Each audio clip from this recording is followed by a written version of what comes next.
দাদা বলে চুপ করে আছিস কেন? বল বল, কি দুঃসংবাদ নিয়ে এসেছিস? কলেজ থেকে আমার নাম কেটে দিয়েছে দাদা। বেশ করেছে, বেশ করেছে।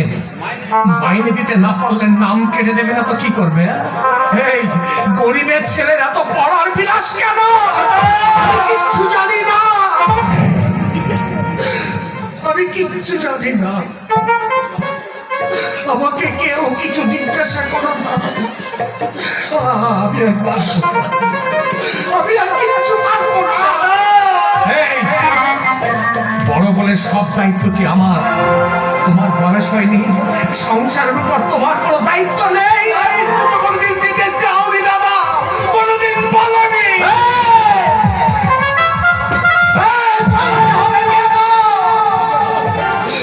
বলতে হবে কেন? নিজের চোখে সবকিছু দেখতে পাও না কেন? কেন বিনা চিকিৎসায় বাবা মৃত্যুর সঙ্গে পাল্লা করছে? কলেজ থেকে কেন তোমার নাম কেটে দিয়েছে? টাকার জন্য। কিন্তু এত টাকা আমি কোথায় পাবো? চুরি করে, ডাকাতি করে, রাজা।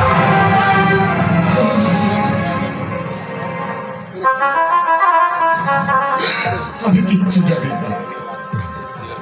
আমি তোদের কাছে হাত জোড় করে মিনতি করছি, আমাকে তোরা রেহাই দে। এই জীবন যন্ত্রণার বোঝা আমি আর বইতে পারবো না। আমাকে তোরা রেহাই দে, আমি আর কিচ্ছু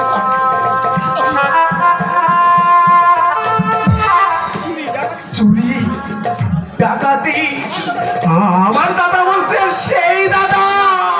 আপনার চিন্তার মাথাটা ঠিক নেই। এর অন্তরের মতো নয় গোটা। তুমি কিছু মনে করো না। নাদিরা, আমার দাদা ঠিক কথাই বলেছে।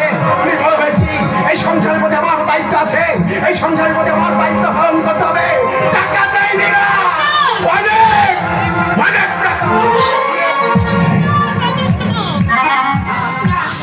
না না না, পারবো না, আমি কিছুতেই পারবো না। আমি নাচতে জানি না, পেটে জ্বালায় ঘুরতে বাধ্য হয়েছি। অনেক সময় বাধ্য হতে হয়, কাজ করতে হয়, কথা মানতে।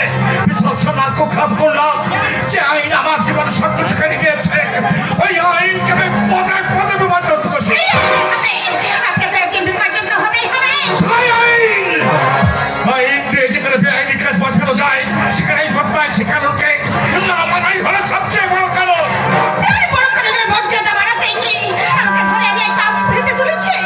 একটা অসহায় দুর্বল নারী সর্বনাশ ছাড়া আপনার কি অন্য কোনো পথ ছিল না? বিশাল সরলতার কাজের কাজ পাতার পর্যন্ত কাউকে দেয়নি, আর তোমাকেও দেবে না।